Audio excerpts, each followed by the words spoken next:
Welcome to City Times, your number one place for Manchester City match updates, transfer news, and behind-the-scenes training action. If you love City as much as we do, you're in the right place. Like, comment, share, and subscribe to stay connected with everything happening at the City fans. Let's go, citizens! Transfer news. Liverpool agree. Transfer. Wharton race heats up. Manchester UTD tensions. The January transfer window is open with Liverpool and Manchester City among the Premier League sides bolstering their squads, while there is tension at Manchester United over their plans. The January transfer window is open and we've already seen a major move, with Brennan Johnson joining Crystal Palace for £35 million.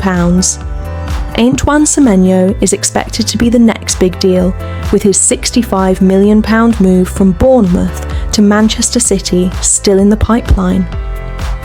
Liverpool have agreed a deal with Austria Vienna centre-back Ifeanyi Ndukwe, with a deal for Mark Guehi not looking likely this month. There is tension at Manchester United over transfers after Ruben Amorim's extraordinary rant after their 1-1 draw at Leeds on Sunday. They have been busy moving loanies around, but not signing new players, much to Amorim's frustration. Meanwhile, the race for Palace midfielder Adam Wharton is heating up, with Real Madrid joining the Premier League's heavyweights in courting the England star. Liam Rosigne flew into London from Strasbourg yesterday and could be officially appointed as Chelsea's new manager today.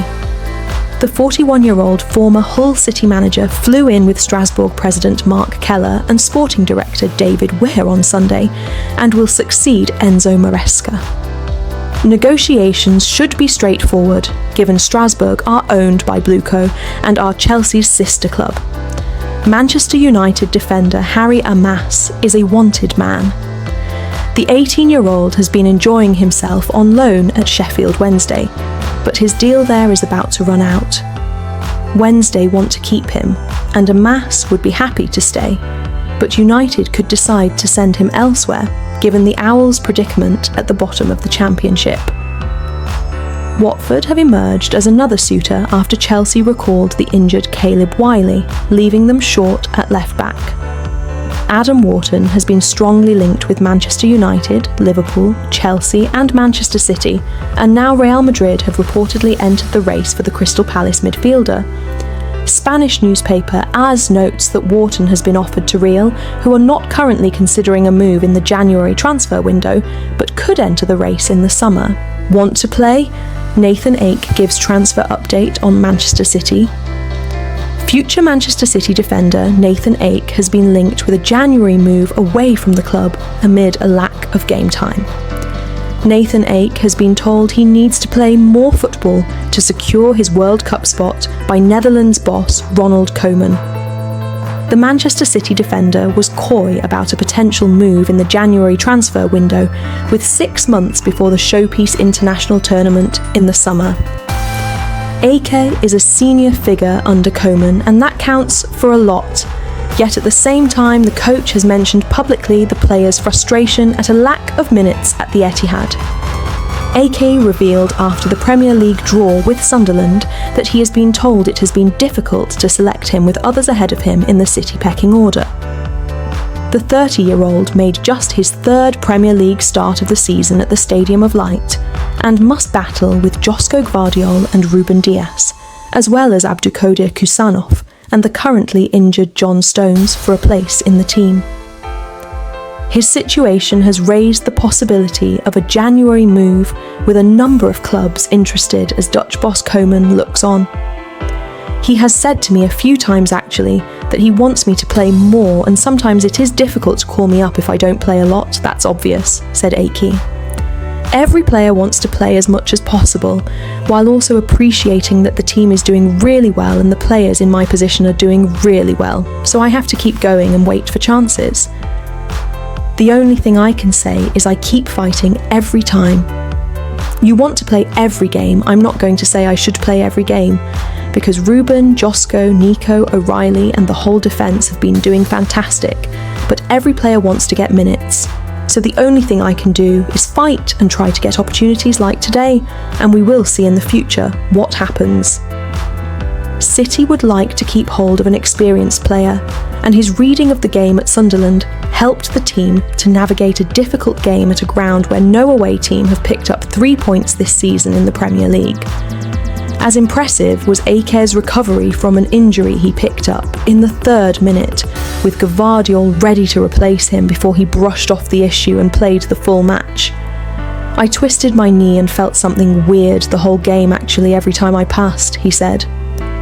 "We'll see, but I think if you can carry on for 90 minutes it should be fine." Manchester City transfer major Antoine Semenyo breakthrough reached as Pep Guardiola awaits £65 million clarity. Manchester City have reportedly taken another major step towards completing the signing of Antoine Semenyo from Bournemouth in a £65 million deal. The citizens, who could only muster a point from an underwhelming goalless draw against Sunderland in Thursday's Premier League clash, have been regarded as the frontrunners for the Ghana international for the past few weeks. Pep Guardiola recently refused to disclose whether his side were close to completing a deal for Semenyo, whose release clause worth circa £65 million means that Bournemouth are powerless to prevent him from leaving this month. Manchester United, Tottenham Hotspur, Chelsea and Liverpool's names have also been mentioned in Semenyo conversations. But the former Bristol City attacker is understood to have earmarked the Etihad as his number one choice.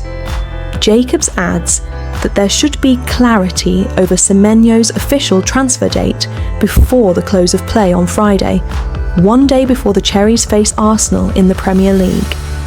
Following his side's 2-2 draw with Chelsea on Tuesday, when Semenyo conceded a penalty at Stamford Bridge, Bournemouth boss Andoni Iraola insisted that the Ghanaian would still be in his squad for the showdown with the Gunners. With 11 goal contributions to his name from 16 appearances this season, Semenyo's presence would undoubtedly boost Bournemouth's chances of shocking the league leaders, whom Man City are now 4 points behind. The citizens may therefore be happy to delay his arrival until after Saturday's game, but his switch to Manchester should go through swiftly afterwards, as he prepares to become Guardiola's first signing of 2026. Semenyo would immediately become Bournemouth's most expensive sale of all time should the deal go through as expected, overtaking Dominic Solanke, whose move to Tottenham Hotspur has earned the Cherries £56.1 million so far. Semenyo's signing would strengthen a Sky Blues attack already boasting the likes of Jeremy Doku, Bernardo Silva, Ryan Cherki, Savinho, Oscar Bob, Omar Marmoush and Phil Foden.